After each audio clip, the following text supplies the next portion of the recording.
Bismillahirrahmanirrahim. Assalamualaikum warahmatullahi wabarakatuh. Jumpa lagi teman-teman di channel saya ini. Semoga teman-teman berada dalam kondisi yang sehat walafiat, bahagia dan ceria ya teman-teman. Bagaimana kabar di daerah teman-teman? Apakah hujan sudah mulai menyapa ya dengan intensitas yang banyak atau masih malu-malu teman-teman ya. Jadi di daerah saya ini di seputar Klaten bagian selatan ya, jadi kecamatan Cawas, Bayat,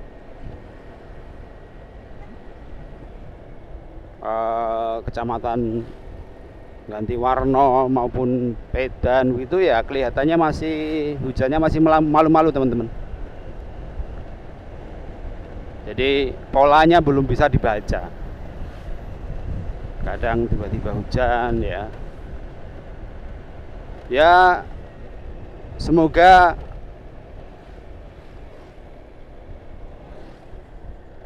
musim hujan memang benar-benar datang ya teman-teman.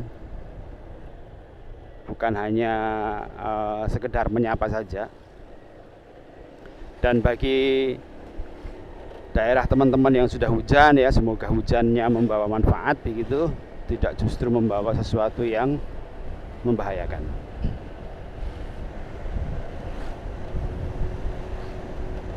Baik teman-teman semuanya, pada kesempatan kali ini kita akan berbincang sedikit terkait topik yang mungkin akan semakin menghangat ya, sampai awal tahun ya, yaitu apalagi kalau bukan masalah pemilihan umum.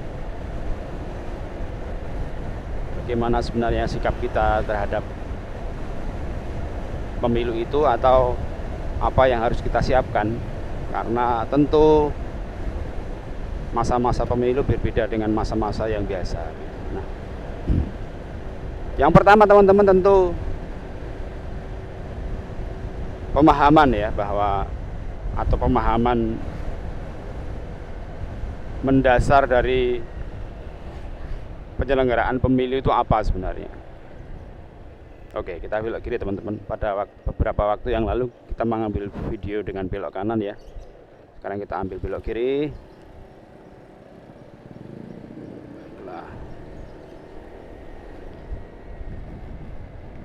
Jadi yang pertama adalah pemahaman tentang pemilu itu sendiri teman-teman.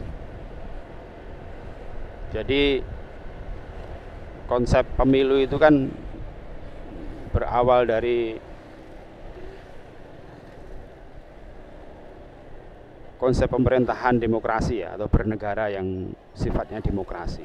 Jadi yang diinginkan adalah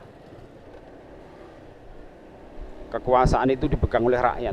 Jadi rakyat itu apapun yang diminta ya itu yang harusnya terjadi di dalam negara tersebut begitu.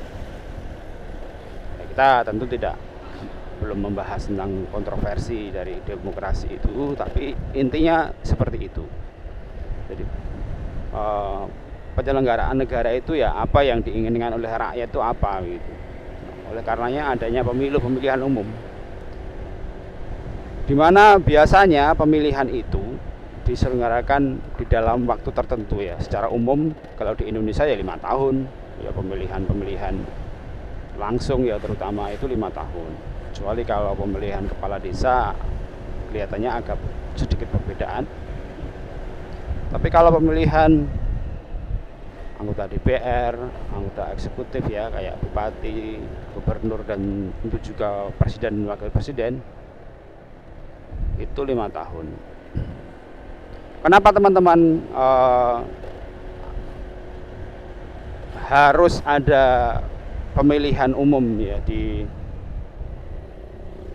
konsep demokrasi itu? Karena pemilu itu memberi kesempatan begitu kepada rakyat untuk menentukan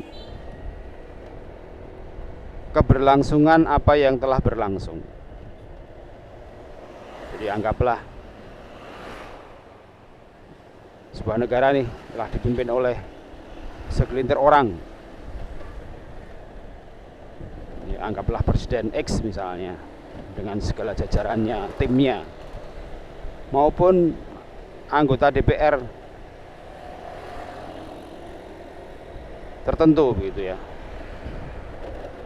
Kemudian mereka memiliki kebijakan-kebijakan ya, kolaborasi antara eksekutif dan legislatif ini memiliki kebijakan-kebijakan gitu. Nah, kebijakan-kebijakan itu ternyata teman-teman sesuai dengan apa yang diinginkan oleh rakyat, oleh manusia begitu, yang ada di daerah itu atau di negara tersebut. Maka diberi lagi kesempatan setelah 5 tahun selesai atau masa pemerintahan selesai, maka mereka itu masih diberi kesempatan lagi. Benar ya?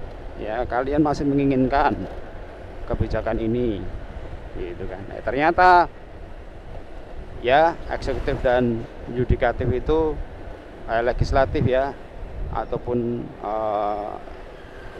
pemerintah dan juga wakilnya itu menjalankan pemerintahan dengan baik sesuai yang diinginkan mereka. Ya, mereka kemudian memberikan mandat yang baru yang memperkuat mandat yang sebelumnya telah diberikan kepada mereka, kepada eksekutif dan legislatif tersebut. Nah, fungsinya adalah pemilu itu untuk memberikan legitimasi ulang yang menguatkan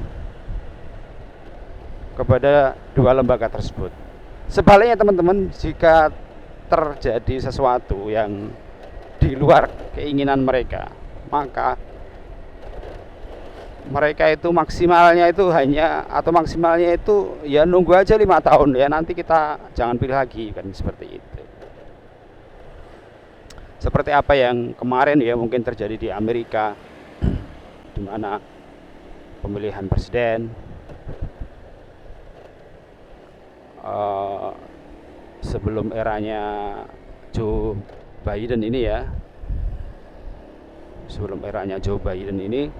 di mana dulu Donald Trump itu menang, itu agak memberikan kondisi yang kurang mengenakkan ya. Ya, ini media sih yang memberitakan ya, urusan media kemudian netral atau tidak ya,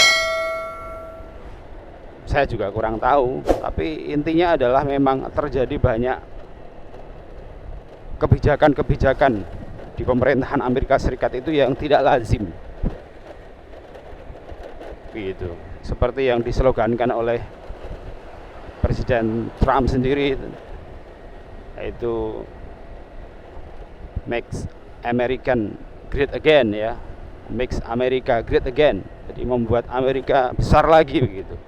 Karena menurut Trump selama diperintah oleh Partai Demokrat, Amerika itu jadi negara yang aneh begitu. Bukan memprioritaskan pembangunan terhadap negara sendiri, tapi justru berpikir ke negara lain. Begitu. Nah, yang diinginkan Trump adalah menguatkan kembali Amerika. Oleh karenanya kemudian muncul banyak isu-isu, apalagi tentang isu rasis, ya, agama dan sebagainya, sifat-sifat chauvinisme, ya, superioritas kulit putih dan sebagainya. Nah, intinya adalah pada waktu itu teman-teman, rakyat Amerika dan dunia cukup kaget dengan keadaan Amerika waktu itu. Nah, namun itulah kemudian bahwa ketidaksukaan itu, ketidakcocokan itu bisa ditarget akan terganti. Tinggal kemudian menunggu waktu yang tepat. Nah, di Amerika kalau tidak salah 4 tahun sekali ya. Nah, setelah 4 tahun kemudian Donald Trump berkuasa, ada pemilu lagi dan akhirnya dia kalah dari Joe Biden dengan banyak drama ya. Kalau teman-teman masih ingat di berita waktu itu ya, sampai masa Trumpnya sampai menguasai Gedung Putih dan sebagainya ya. Ada drama-drama lah intinya begitu. Nah, ini saya kembalikan lagi teman-teman ke tadi, bahwa Pemilu itu adalah memberikan ruang untuk menunggu ketika kebijakan dari pemerintah ataupun DPR itu kurang sesuai. Ya sudahlah gitu, kita tunggu di pemilu mendatang, kita ganti saja pemerintah ini yang tidak baik, misalnya kayak gitu ya contohnya. Jadi kepentingan pemilu itu adalah yang pertama, memberikan kesempatan kepada rakyat, memberikan legitimasi ulang yang menguatkan pemerintah dan juga wakil rakyat untuk mengatur negara. Atau yang kedua, menghentikan apa-apa yang menurut mereka tidak sesuai dengan yang diinginkan oleh rakyat. Oke teman-teman, saya sekarang berada di Jalan Trucuk, Klaten ya, di pasar Trucuk tadi.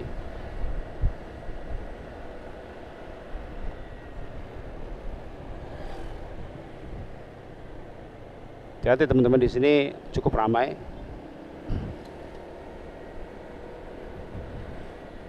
Nah, jadi seperti itu teman-teman ya. Jadi pemilu itu memang sifatnya adalah tadi memberi mandat ulang, menguatkan mandat yang pernah diberikan, atau yang selanjutnya adalah menghentikan apa yang kurang sesuai begitu. Nah, yang menarik teman-teman, meskipun semangat dari demokrasi itu seperti itu ya, semangat dari demokrasi itu adalah pergantian kepemimpinan ya, pergantian kepemimpinan, namun tetap saja ya ada orang-orang yang memang mentalitasnya itu ya pengen terus berkuasa, pengen terus berada di tampuk kekuasaan dengan berbagai macam alasan gitu ya. Nah, itu memang kemudian menjadi penyakit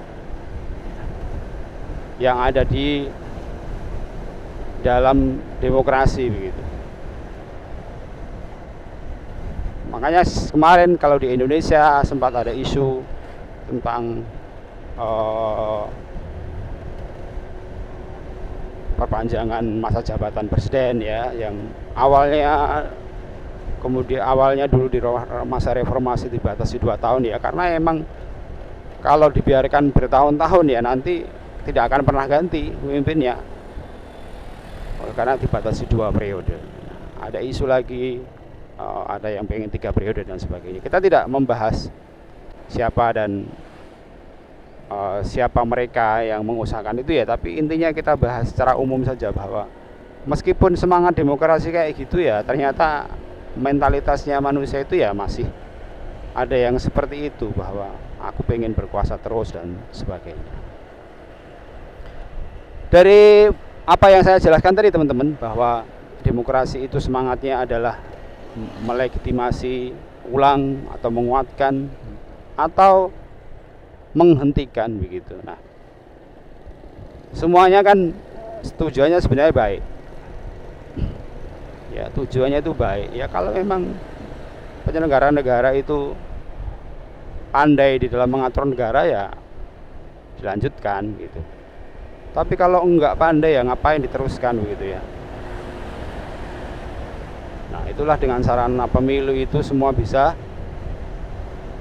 dilakukan. Itu niatnya baik. Nah, berdasarkan itu teman-teman, seperti tema ya kita bahas di motoran kali ini ya, intinya adalah untuk beberapa waktu yang akan datang hendaknya ya kita menahan diri begitu. Jangan terlalu mudah untuk mengeluarkan statement ya, berpendapat apalagi di media sosial yang kira-kira mengundang kontroversi begitu ya, apalagi sampai menjatuhkan orang lain ya, karena pada dasarnya niatnya itu kan untuk kebaikan ya, niatnya ya untuk melegitimasi ulang atau memberikan pembatasan, menghentikan apa yang telah berkuasa sebelumnya karena tidak sesuai gitu, mengganti dengan yang segar dan sebagainya. Pada awalnya seperti itu, intinya kan untuk kebaikan seluruh rakyat. Nah, jadi jangan justru hal-hal yang niatnya baik ini kemudian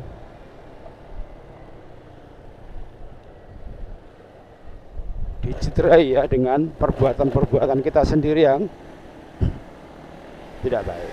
Jadi kesimpulannya teman-teman, untuk menutup video ini, mari kita menyambut tahun politik ya, tahun 2023 akhir dan juga 2024 awal itu dengan pikiran yang tenang gitu ya, pikiran yang waspada, tidak mudah terprovokasi, terpancing oleh provokasi-provokasi yang ujungnya adalah menghancurkan semuanya ya, menghancurkan persahabatan, kekeluargaan dan lain sebagainya. Baik teman-teman, semoga apa yang kita bicarakan pada pagi ini ya bermanfaat. Kita sambung lagi ya di video-video yang akan datang. Baik, assalamualaikum warahmatullahi wabarakatuh.